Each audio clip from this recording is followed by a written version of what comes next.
Welcome back to SourceFed. I'm William Haynes. And I'm Steve Zaragoza. Well, yeah? The future is now. Right now? Yeah. Is it? I was too busy enjoying my computer with everything I want in the world on it in my pocket to notice. I wish I had a robot that could pour me a drink, though. Great. Can I have something to eat? Sure thing.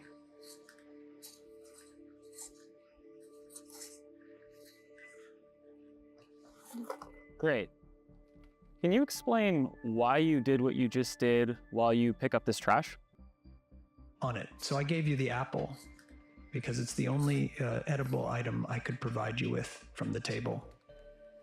I honestly don't really know how to articulate this, but I miss where technology used to be. I miss when technology kind of used to suck. What these kids, these young folk today don't know is that social media used to stop. You used to be able to have seen every single Instagram post, and then you were at the end. There was nothing else to look at. We are now living in a time of infinite entertainment and at the same time, infinite technological growth. Something that you used to hear people say all the time is, oh, by this year, I thought that we would be doing this. By this year, I thought that we would have this. We got it all now. And it's weird. Well, you're in luck, Will, because right now in Cupertino, California, at the fancy Aloft Hotel, a robot butler is a thing. The name? Allow, pronounced allow, and is the hotel's first butler, short for robotic butler. Scary cool. The robot is designed to be on call day and night to fulfill requests from hotel guests. It never sleeps and it doesn't eat, therefore I do not trust it. I'm logical. I miss where technology used to be. Remember back in the day when you would see a person on social media and you were pretty sure that's what they looked like.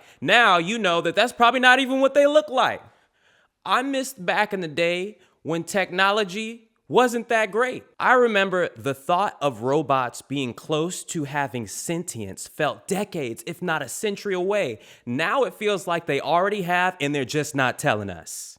The dishes on the table, like that plate and cup, are likely to go into the drying rack next. Great. Can you put them there? Of course. You're probably aware that cats have some of the fastest reaction time on Earth at about 30 milliseconds. Well, apparently this robot thing has a reaction time of about 5 milliseconds.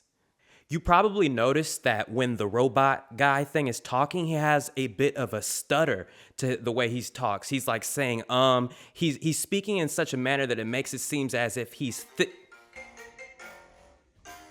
This bot isn't being operated by anyone. It's able to carry out full conversations with people and respond to external stimuli. And that, right there, is one of the primary differences between Figure 01 and the other Android robots we've seen so far. So clearly they programmed the robot guy thing to like stutter a little bit. He speaks in such a way that it seems as if he's coming up with what he's going to say naturally like a human does. And it's funny how to humans, like these slight flaws help us like someone a little bit more. If a person speaks perfectly every single time, that comes across as unrealistic to us. We know this thing is a robot. We know this thing doesn't have feelings. But the fact that he speaks in such a way that feels like someone we know who isn't that confident makes it seem like it's not a robot. I think I did pretty well. The apple found its new owner, the trash is gone, and the tableware is right where it belongs. Did you notice the speech hesitation there? It's the little human-like imperfections that allows us as viewers to break the illusion that it's an inanimate robot. We've already seen this in ChatGPT voice. Maybe the world. I am terrified. At the very least, Brian McGinnis, Senior Vice President of Loft, says that these robots won't replace staff, but he is, quote, augmenting our ability to service our customers with creepy robots. I added that part at the end about creepy robots because that's how I feel personally. Thank you, Will. You're welcome. Now, if the project is a success, we could see these robots popping up in elder care facilities, hospitals, etc. I don't really see any negative here, man. Robots serving and helping people? What could go wrong?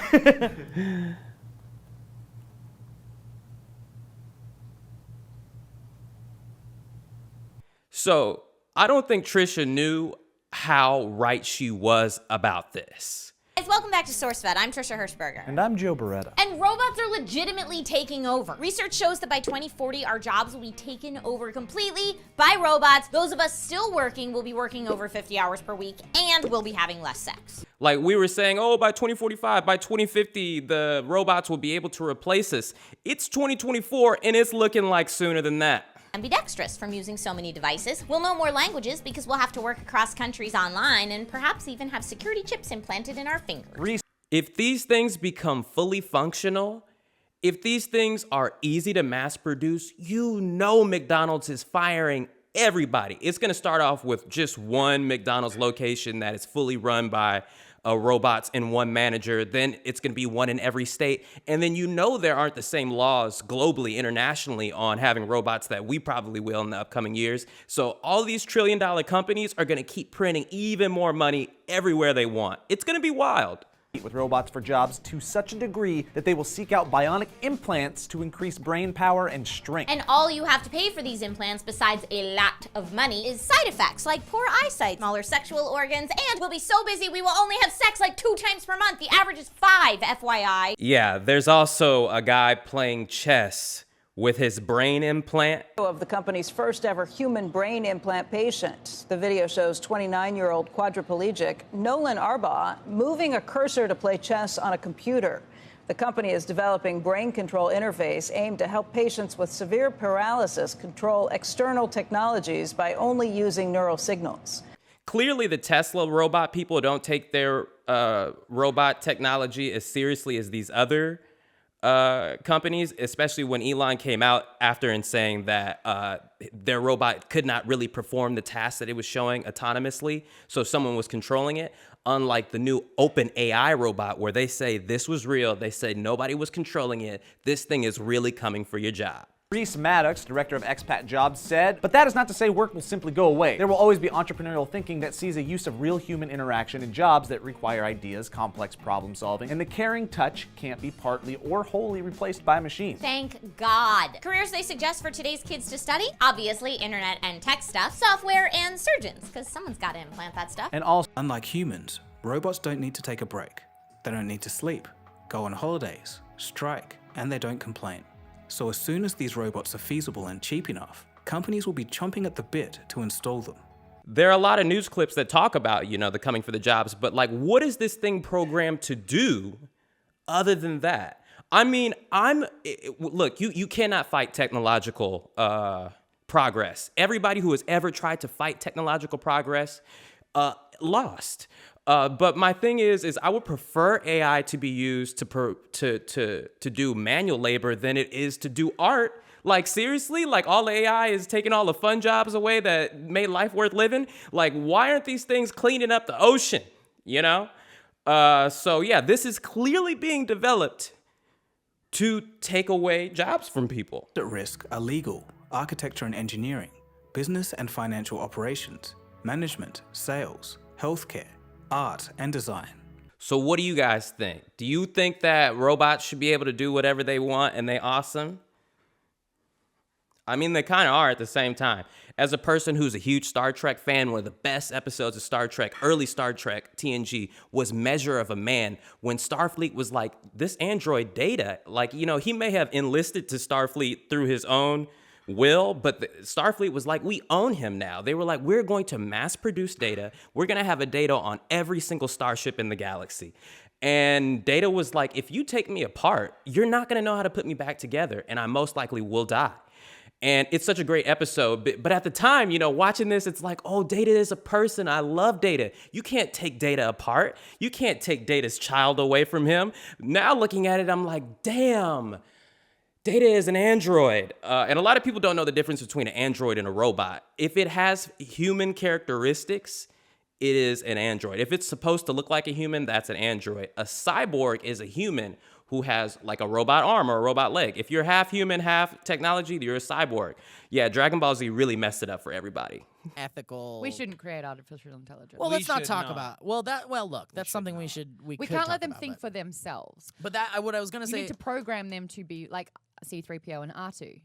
I mean, they have some sort of I know what I should be doing, but I have some I will only obey an order.